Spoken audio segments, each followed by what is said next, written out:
Sombras en las paredes de la cueva de Platón. En las profundidades de una cueva oscura, las sombras danzan en las paredes, contando historias antiguas de un mundo oculto. Estas no son simples sombras, sino ecos de una realidad más allá de nuestro alcance, proyectadas por una luz misteriosa. Los habitantes de la cueva creen que estas sombras son todo lo que existe, sin conocer la fuente verdadera que las crea. Pero, ¿qué sucedería si uno de ellos lograra liberarse y descubrir el origen de esa luz y las verdaderas formas? Al salir de la cueva, se encontraría con un mundo vibrante, lleno de colores y formas, tan real como desconocido. Regresar a contar su descubrimiento sería un desafío, las palabras no pueden describir la majestuosidad de la realidad exterior. Este viaje, una metáfora de nuestra búsqueda de conocimiento, nos recuerda la importancia de cuestionar y explorar más allá de las sombras. Bienvenidos a nuestro humilde canal de mitos y leyendas, en un mundo como el actual, donde la información y la verdad a menudo se entremezclan en una compleja amalgama de percepciones subjetivas y realidades fragmentadas. Las antiguas enseñanzas pueden actuar como un faro que ilumine la estrecha senda que nos indica el camino correcto a seguir. Los mitos de la creación estaban en lo cierto, al menos en parte. Estamos hechos de barro o de arcilla, quizás intencionadamente, para que fuéramos moldeables, y así somos, completamente maleables, dóciles pedazos de arcilla, cuya forma depende de la voluntad de las manos del alfarero, que nos da forma en su caprichoso torno giratorio. Cometemos un error, una grave equivocación, cuando pensamos, convencidos y arrogantes, que nuestras ideas y percepciones son las acertadas, nada más lejos de la realidad. No hay acierto posible en las conclusiones que obtenemos a través de nuestra visión del mundo. Nuestra percepción de lo que nos rodea es, a menudo, una versión distorsionada de la auténtica realidad. La verdad auténtica no existe en la vida cotidiana, todos fabricamos la nuestra propia, para aferrarnos a ella como si de un clavo ardiendo se tratara, aunque en el fondo seamos conscientes de que es imperfecta, que tal vez las cosas no sean así, pero la abrazamos con fuerza, más aún si alguien la cuestiona, porque creemos que si la ponemos en duda, nos precipitaremos en un abismo oscuro y sin fondo, del cual no podremos regresar jamás. Los filósofos, antiguos y nuevos, suelen tratar este tema, los más antiguos como Sócrates, Platón y Aristóteles, con mucho más acierto que los actuales, pero nunca se pusieron de acuerdo entre ellos. Cada uno ofreció su propia visión sobre la naturaleza del alma humana y de la definición y significado de qué es la realidad, así como de los conceptos de verdad, de justicia y de ética, entre otras muchas ideas del pensamiento. Los libros están repletos de frases célebres y sabias, de moralejas edificantes e instructivas, que nos hacen asentir con la cabeza cuando las leemos o escuchamos, en un complaciente gesto de afirmación, para pronto olvidarlas y continuar con nuestro día a día. Pero fuimos reflexivos, aunque solo fuera durante un instante, y comulgamos con el universo, y eso nos hizo sentir bien. Sócrates fue maestro de Platón, y este lo fue de Aristóteles, pero todos cuestionaron las enseñanzas de sus maestros, y sus discípulos hicieron lo propio. Así nacieron muchas escuelas de pensamiento, y muchas ramas de la filosofía, que significa el amor por la sabiduría, creando un cuerpo de reflexiones sobre la esencia de las cosas, de sus propiedades físicas, y de las causas y los efectos que son capaces de alterarlas, especialmente cuando tratan sobre las complejidades del alma humana y su relación con el universo. Los pitagóricos sostenían que la esencia de todas las cosas eran los números, y las matemáticas fueron su religión. Los sofistas se enfocaban en la relatividad de la naturaleza de las cosas, y del significado de lo que se considera conocimiento. Según sus creencias no existía la verdad absoluta, o al menos el ser humano no estaba capacitado para conocerla y comprenderla. Por lo tanto desarrollaron sus creencias, no con el ánimo de conocer la verdad, sino con la sola intención de resultar persuasivos y convincentes, aunque tuvieran que utilizar engaños y falacias para lograrlo. Si convences obtienes la victoria, y el fin justifica los medios. Los platónicos defendían la idea de que el conocimiento, originado por la percepción de los sentidos en el mundo real, es mutable y versátil, mientras que los conceptos e ideas del mundo espiritual no lo son. Según esta doctrina, existían verdades absolutas y universales, que debían ser aceptadas por todos, pero no en el mundo físico de nuestra vida diaria, sino en el mundo de las ideas, donde las cosas son por sí mismas, y siempre lo fueron y siempre lo serán, permaneciendo eternamente inmutables.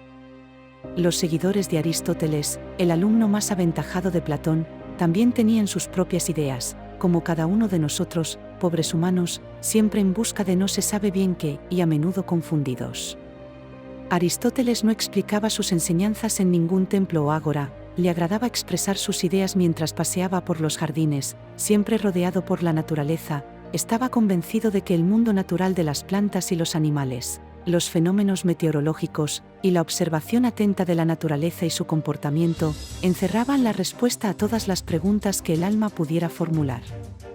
Los estoicos también tenían sus propias ideas, su filosofía es conocida como estoicismo. Según esta corriente de pensamiento, todo el universo obedece la ley de causa y efecto, inmutable y lógica, configurando una estructura completamente racional y comprensible de todas las cosas, pasadas y presentes. Argumentaban que aunque no podemos controlar los acontecimientos que ocurren a nuestro alrededor, sí podemos dominar lo que pensamos de ellos, pero siempre dejando a un lado las pasiones del alma, actuando como seres racionales, y evaluando con justicia y equidad nuestras respuestas y reacciones. Esta doctrina nos invita a actuar como seres racionales, repletos de tolerancia y autocontrol, capaces de aceptar las cosas tal y como se presentan, con valentía y determinación, como si de héroes se tratara, inmunes a las tentaciones del placer y las penurias del dolor. Pero los seres humanos no somos así, por mucho que lo deseáramos. En los comienzos de esta corriente de pensamiento, sus ideas también estaban enraizadas en la observación de la naturaleza, y según esta doctrina, cuando se comprendía el orden natural de las cosas, se encontraban muchas respuestas a las preguntas eternas. Los estoicos proclamaron que se puede alcanzar la libertad y la tranquilidad, tan solo siendo indiferente a las comodidades materiales, a la ambición extrema, y dedicándose a una vida guiada por los principios de la razón y la virtud. Qué fácil es proclamarlo, qué bonitas son las frases que ahora se les atribuyen, y que se están poniendo de moda en las redes. Si te sucede esto, haz esto otro. Si alguien te ofende, actúa de esta manera. Esto es lo que debes hacer si alguien te dice esto otro. No cuentes esto y no digas lo otro. Esto es lo que debes hacer para alcanzar la felicidad, y numerosas tonterías por el estilo. Pero no pasa de ser una nueva moda, los estoicos no decían esas cosas, ni hablaban de esa manera. Todas estas frases son semejantes a un manual de instrucciones, supuestamente para arreglar y mejorar la vida de las personas, pero este método no funciona, ni este ni ningún otro. Es probable, tal y como afirma esta doctrina, que el universo entero esté estructurado de manera racional y comprensible, pero ese nivel de comprensión aún permanece más allá de la capacidad humana. Según los principios que defiende la doctrina estoica, el propio Jesucristo sería el ser más estoico que haya existido jamás, y si hubiera que elegir entre ambas doctrinas, sin duda elegiría la de Jesús de Nazaret. Esto no significa que la filosofía sea inútil, todo lo contrario, debemos recordar que es el amor por el conocimiento, algo esencial en nuestras vidas, y no debe ser despreciada bajo ninguna circunstancia, pero no deja de ser una herramienta más de las muchas que son necesarias para subsistir. Platón tenía la costumbre de utilizar alegorías para ilustrar con símbolos sus enseñanzas o sus ideas. Una de las más conocidas es la alegoría de la caverna, de la cual muchos de vosotros y vosotras habréis escuchado hablar. Este mito aparece en el 7º libro de su obra La República, e intenta explicar la diferencia entre el mundo real, donde las cosas son lo que son. Por ejemplo, el sol es una esfera luminosa que desprende calor y con su luz ilumina la oscuridad. Esta afirmación es algo en lo que todos podemos estar de acuerdo, es comprobable y medible, más allá de toda duda. Este sería, según Platón, el mundo de las ideas, reales, inmutables y mensurables, indiferentes a la interpretación que queramos hacer de ellas. Otra cosa, según Platón, es el mundo de las percepciones, la información que nos llega a través de nuestros sentidos, y que configuran nuestra opinión sobre las cosas que nos rodean. Por ejemplo, el sol produce sombras, y si observamos la sombra de un objeto cualquiera, sin darnos la vuelta y contemplar aquello que la produce, es muy probable que juzguemos mal, o de manera inadecuada, la causa o el origen de esta sombra. Para aquellos que no la recordéis, o que no la conozcáis, la alegoría de la caverna dice así. Imagínate una caverna subterránea, profunda y oscura. En el interior de la caverna hay prisioneros encadenados desde su nacimiento, de tal modo que sus cabezas están inmovilizadas por grilletes que les sujetan el cuello y las piernas, de forma que solo pueden mirar directamente hacia una pared, situada en el fondo de la caverna, sin poder nunca girar la cabeza. Detrás de los prisioneros hay un muro alto, en ese muro hay una pasarela, y sobre esa pasarela, varias personas caminan llevando objetos como estatuas, plantas y animales. Estos objetos proyectan sombras en la pared de la caverna, debido a la luz que emite un fuego que está detrás de la pasarela y de los caminantes. Los prisioneros, al estar encadenados y solo poder mirar hacia adelante, no pueden ver a las personas que caminan detrás de ellos, ni el fuego que los ilumina, lo único que pueden percibir son las sombras en la pared de la caverna. Como han estado allí desde su nacimiento, asumen que las sombras son la única realidad, y para ellos, estas sombras constituyen su mundo entero. Discuten sobre las sombras y les dan nombres, convencidos de que estas siluetas proyectadas son todo lo que existe. Así pues, estas personas encadenadas consideran como verdad las sombras de los objetos, y debido a las características de su prisión, se hallan condenados a tomar únicamente por ciertas todas y cada una de las sombras proyectadas, ya que no pueden conocer nada de lo que acontece a sus espaldas, y por lo tanto, la naturaleza de los objetos que las provocan.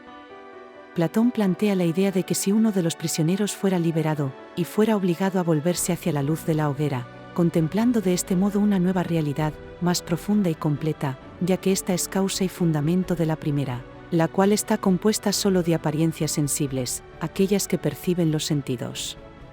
Después este prisionero sería conducido al exterior de la caverna, y cuando contemplara el mundo exterior, al principio quedaría cegado por la luz del sol, y se sentiría confundido. Sin embargo, con el tiempo, se acostumbraría a la luz y comenzaría a ver el mundo exterior tal y como es, con hombres y árboles, con ríos y plantas, es decir, con objetos reales iluminados por la luz del día. Este proceso de adaptación representa el camino hacia el conocimiento y la comprensión de la verdad. Platón, siempre a través de Sócrates, a quien utilizó como personaje principal de sus escritos, continúa explicando que si el prisionero liberado regresara a la caverna, para liberar a los demás prisioneros, tendría grandes dificultades para hacerles entender que las sombras que habían estado viendo eran meras ilusiones. Los prisioneros se burlarían de él y lo considerarían un loco. Continúa Platón afirmando que si este prisionero intentara desatar y hacer subir a sus antiguos compañeros hacia la luz, estos serían capaces de matarlo, y que efectivamente lo harían si tuvieran la oportunidad. La alegoría destaca la resistencia de la naturaleza humana a aceptar la verdad, y la infinita ignorancia de aquellos que están encadenados en lo profundo de la caverna.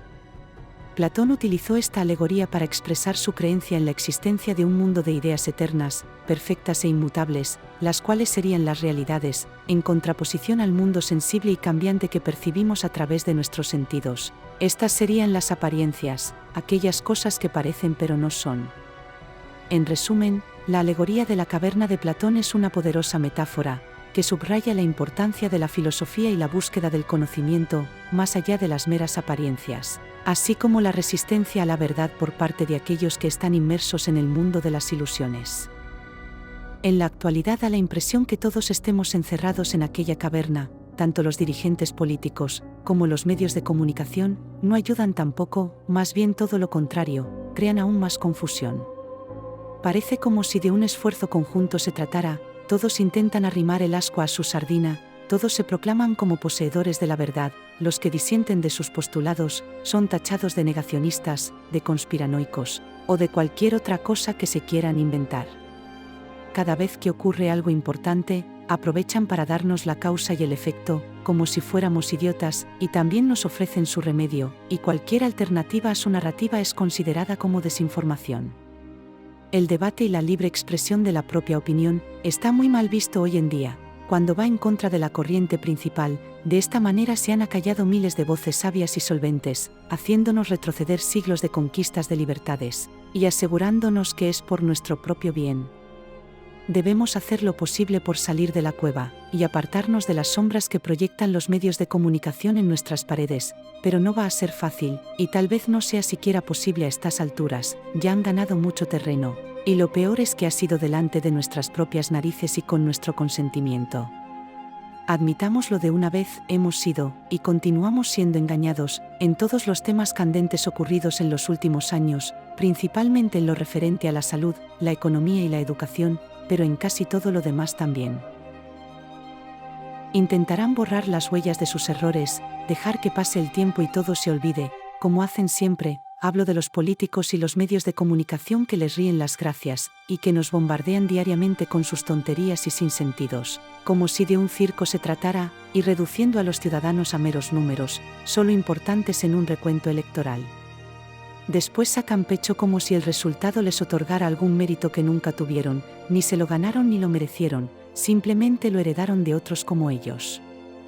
Si los antiguos se levantaran de sus tumbas, no tardarían en arrojar la toalla y darse por vencidos. En todas sus enseñanzas y sabios consejos, la realidad acabaría con ellos y sus voces serían silenciadas. Perdonad por esta pequeña desviación del tema principal, pero es que la realidad nos supera. Hemos tenido muchos siglos de tiempo para avanzar y desarrollar las antiguas enseñanzas, pero en lugar de ello hemos sido capaces de olvidarlas y enterrarlas. Podríamos haber construido otra clase de mundo, fundamentado en la cooperación más que en el enfrentamiento, en el respeto a los semejantes y a la naturaleza. Todos somos miembros de una gran familia, todos tenemos antepasados comunes, y aunque todos tengamos ideas distintas, si así lo deseamos podemos convivir con ello. No debe ser tan difícil, dado que todos tenemos necesidades, deseos y miedos semejantes. Gracias por acompañarnos en este relato y hasta pronto.